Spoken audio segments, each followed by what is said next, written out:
That is it. This is going to be a great day. We have a very early day for Miles to pick him up at school. It's a half a day, in fact, and seems like the kids nowadays have a lot more short days and half days and vacation days, but nothing I can do about it. So what it means is I'll have a short day in the shop and I'll try to figure out something productive. I'm working on a wheel. Maybe I can get some of the wheel buffed or sanded or both. You never know. But you have to start off each day oogling the bikes, touching them, petting their noses, whatever, and get that cup of coffee down the hatch so we can get busy and get something done today. I try to make every day just a little bit different than the day before. Try to avoid having a Groundhog Day life. Today will be no different. In fact, it'll be easy because we're only going to really have a half a day. I wish I was a school teacher. I'd have the... When I think of how many holidays that school teachers have, I'm jealous. I wish I had the whole summer off. Anyway, unfortunately that ain't happening. And anytime I know I have a half day, I make sure I don't plan something that's I can't get to a nice break-off point. And one thing good about working on a wheel, that should be very easy to do. We can get a nice clean break-off point. And I don't like being in the middle of a job and then having the plans change. So, and when I know ahead of time it's a half a day, I know it's a half a day. And that's why what's really good is on a restoration like this, the fact that you can do it in little bits and pieces, leapfrog your way around bad weather, just makes it all more possible and all the more fun. But first we get the nitromethane going and we'll be ready to go. Now, there's no better way that I know of to have your coffee in the morning and check out the summer, in this case the summer that just passed. And it was a wonderful summer, but this always gets me inspired to work on my projects and do the best I can, because I know that summer is just around the corner. And we'll be out riding and meeting up with Luciano and the boys, and it just couldn't be any better. Great way to have breakfast. So the whole idea today, as I'm oogling up my parts, well, in a couple of days, maybe today, maybe tomorrow, the other wheel will be done. And all of the time, the carbon fiber stuff that I made from scratch, oh man, I love coming out here in the morning and just, I know you think I'm a sick puppy. Anyway, the wheel, we got basically a good part of the hoop sanded yesterday. Have to finish up the hoop. I'll do a little buffing, a little sanding just to break up the day.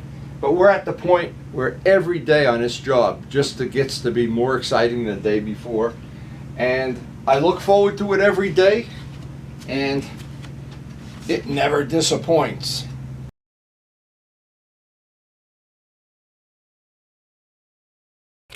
So I'm looking at the wet sanding we did yesterday. We basically did the whole hoop. The spokes are very time consuming, of course. So just to break up the monotony, and because I know this is going to be a short day, and I know Karen's going to be needing me for other stuff, I thought maybe what I do just to break up the monotony is buff these parts out. They all have to be buffed by hand with 8065. But to me, it's a labor of love, and I know that in the end, it's going to look just like that other wheel. And as long as you have the confidence that you know every part you work on, no matter how long it takes, no matter how patient you have to be, in the end, it becomes a piece of artwork. It becomes something that you're proud of. And in my case, that's the way I look at it, it's something I'll have, not for a long time. I'll have this until the day I die. And what I've found over the years is the 4CR product, 8065, it works great with a buffing pad. It works great on old paint. I've buffed out my whole minivan with this product.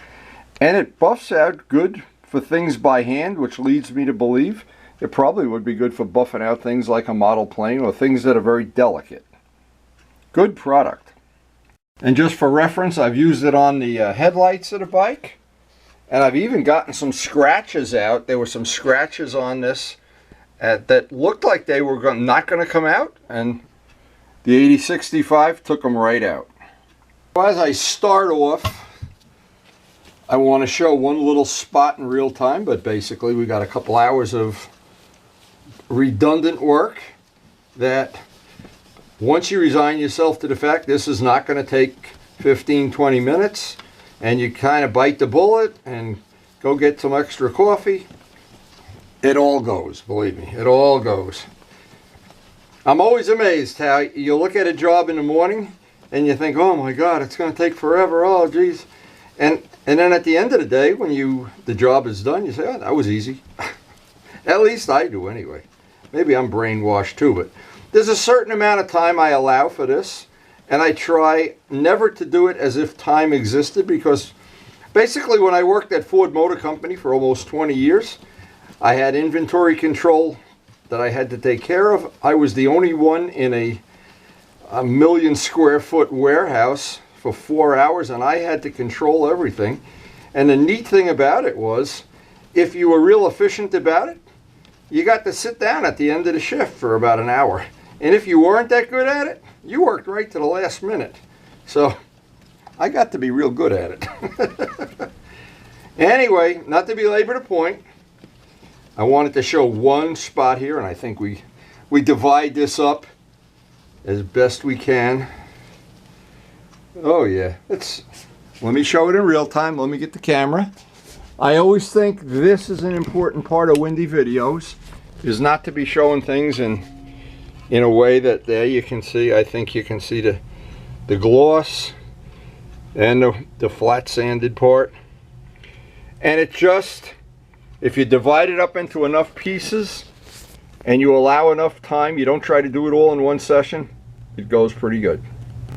Now, to be honest, one of the things that I find works for me is a lot of times, like today, I wet sanded all day yesterday, so by buffing today, just to break up the monotony of things, I'm really not crazy about having 2 or 3 days in a row that are exactly the same. And so by having a thing like this where you sand, the 2000 grit sanding, and then you have to buff, well, as long as your arm is strong enough, and of course, in my case, I usually, somewhere in the day, take a break, whether I want to or not, by the way. But today's going to be different.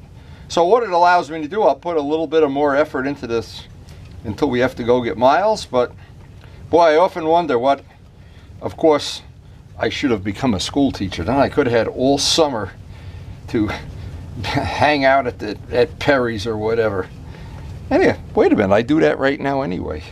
And I hang out all winter too, so I don't know. Maybe the way it worked out was not that bad. Anyway, we're doing one piece at a time. It'll go. Sooner or later, we'll have half of it done, and then we'll have 2/3 done, and then somewhere, maybe not today or early tomorrow, we'll have it done and get ready to put the wheel back together. But this is always a labor of love.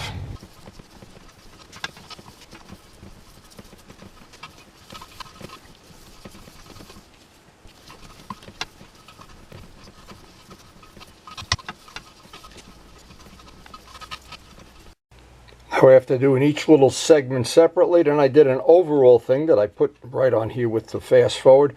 Went over the whole part, and we've got one half done. And as I look at the other side, I just took less than an hour to do. I'm thinking I'll get the other side done today too.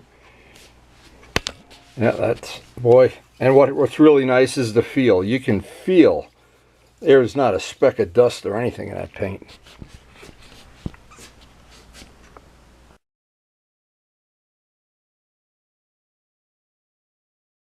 Now, I always think the second side goes a lot quicker than the first side. I'm not sure if that's really true, but it's like a mental thing. I guess I'm a mental thing, I don't know. Anyway, we are really, the way these gold wheels came out, I just think in my vision of this project was, and that was, God, that maybe almost a year ago, I was thinking of this in my mind and how it would play out and how it would be the ultimate, for me, just an unusual custom bike. It wouldn't be the run-of-the-mill thing that everybody puts on their Rizoma parts and calls it a custom. This would be a little bit different. So, and it has, to me, it has come to fruition. It is not a pipe dream anymore. It's going to come to fruition. Now, once I finish this side, Then I'm going to have to do these spokes one at a time, and that also becomes very time consuming. But again, if I have to put an extra day or two into this project, it doesn't mean anything.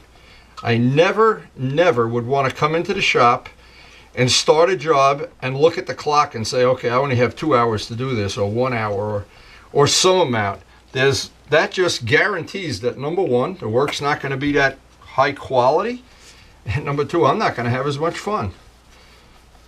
And I go back to those days at Ford Motor Company and lining up computer jobs and trying to prioritize them. And it was not that, but that's why they pay you, because it isn't a lot of fun. And this is fun. And there's a very special satisfaction that comes to the last few minutes as you're buffing up either a little segment or going over the whole thing at the end, and you start to see that shine and that gloss, and you rub your hand over it. Now, I understand some people don't care at all. They would laugh and whatever, and it's okay. That's the whole point of motorcycling, is it's such a diverse group. And now I have to tell you, what I was watching on TV the other night was the world's fastest GS. And the guy obviously is a professional racer, and he knows what he's doing, and he's got this 2 GSs actually that were turned into drag bikes, and I was thinking, wow, that wouldn't float my boat at all. But I would rather have Dallas's GS, to be honest. But for that gentleman, it floated his boat. It made him happy to have the world's fastest GS, and I'm not sure you could even drive it on a ride or whatever. And swing arm is 20 feet long and stuff, but that's what I guess what you need to do nowadays in drag racing. Now, what's funny is when we were drag racing, you didn't need any of that. You just needed to hang on for dear life, especially with an RD coming out of the hole with a K81 tire. Such traction. Oh my God, what memories. And I want to thank Ray again. I keep thanking him over and over again, but a little by little I'm going through those DVDs. There's so many of them, and there's such good stuff in there. And I'm not sure whenever we can. I'm not trying to make some kind of schedule, but we will try to get some of that on future videos. It is good memories, worth sharing. And all of that video is roughly 10 years old. And where were you 10 years ago?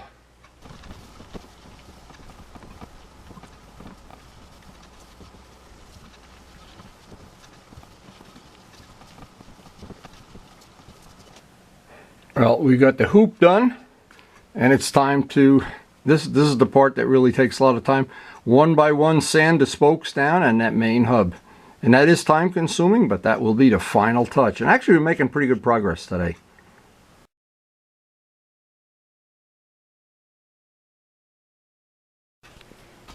Now the next part of this is going to be to do the spokes.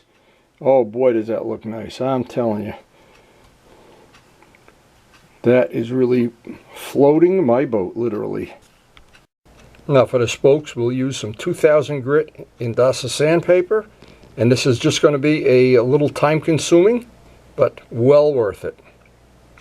Because all of the spoke areas are very intricate, it just takes seems like an awful lot of time to get in there, but these are little facets that as you spin the wheel, and especially in the bright sun, you're going to see every one of these. So it's like a jeweler would make facets for a diamond. I'm making facets for a paint job. And all of these little facets, when you think about it, when the whole job is done, that wheel is going to sparkle. And one of the most time-consuming parts of the job around the hub just takes, it seems like this takes longer than doing the hoop, but it's probably equal. And by splitting this job up into several little parts, there's no chance we will not have a good quality product at the end of this. And all this free exercise. I could quit my gym membership here. My God. Could it ever be more fun than this? And as this day is playing out, actually this is going pretty good. I shouldn't complain about it. But just a lot of detailing, and It just seems like if you pay the price right now, I know, and I'm using the FZR wheels as an example. When I did the hand buffing on those, to be honest, I wasn't sure it was going to be worthwhile, but every single day when I go out to that garage, flip battery chargers and oogle bikes and do whatever other mentally ill people do, I think it is worth it. And I always think, well, if I didn't do this, what would I do? I'm not good at golf. I'm not good at tennis. I don't like bowling. I already have a model railroad. I had an airplane. What the hell would I do? And I don't drink. So I don't even have that as a choice. But I do love doing what I do. And I actually get a lot of enjoyment out of sharing it with friends that I know appreciate the sharing and share pictures with me of their projects and their life. And I love YouTube. If I had a choice of no YouTube or no TV, no regular TV with commercials, I'd take YouTube. Now sometimes this is the hardest part of the job, is all these little edges and angles. And when I'm all done, I'm going to run a rag with some 8065 over the whole project just to make sure I haven't missed any spots. But so far, this is coming out way better than I thought it would. And I'm glad I split it up into a couple of days that are going to make this possible. And I guess tomorrow, if we have a full day, and I'm not sure we're going to have a full day, what we want to do is I want to get the tire on, the tire valve, get this up to where it's ready to put back on a motorcycle. And boy, are we going to we are in cruise control then. Wow. And there's no chance we're going to get any riding in. It's going down into the teens. So I don't even hold that out as a possibility anymore. I've kind of resigned myself to the fact that we're going to be working on motorcycles down in the cellar, out in the garage. And a final step today, we'll get a coat of flitz on the whole project, clean it off with a clean microfiber, and we will celebrate tonight. Wow. I didn't think we'd get this much done today. It's turned out to be a pretty productive day. Now, it just makes common sense that after all this buffing and all this sanding and all this work that we put into this wheel, and we did put a significant amount of work into this wheel, I'd want to protect it. And I know the flitz will do a good job of that. Actually, if you don't like flitz or you don't have any or whatever, I would be thinking a couple of coats of carnauba wax would be choice too for me. But I just find the flitz is just a little bit easier to use, and boy, can you tell the difference. When I rub my hand over it, maybe I'm just fussy, I'm like a gourmet cook or something, but I don't know. This is always, I think, the final touch whenever I'm doing any really fine paint work and I want to protect it. That last thing is a coat of flitz. And I'll buff this off with a really clean microfiber. And boy, this day, I think about it. The thing is, I never know in the beginning of a day how it's going to play out. A lot of times, Karen, right in the middle of the day, somebody comes over or something happens, or who the hell knows, they chop a tree down in my backyard or something without telling me. It's always something here. And I like it that way. I don't want to have a life of like living in a box or something, living in a submarine. Where the hell did that come from? Anyway, the flitz is a really good way of protecting things. And I always have a clean microfiber. I can do it by hand, or you can use that flitz. Actually, on a wheel, I'm always afraid when you use a wheel or any kind of mechanical thing, you're going to catch an edge, and in the end, you save 5 minutes, and then you have a repair that takes 3 days to do. So I'm a little gun shy about that. But this is the way that we have finished this wheel. I did not really think I was going to do this. This wheel is pretty much ready for the next part of putting a tire and a disc and everything on, and boy, it could not have gone better. I think that part is ready to take its place. Over on the bench are parts ready to, well, we got to put the tire and disc on yet, of course, but that finish could not have come out nicer. And we really had an efficient day here. Wow.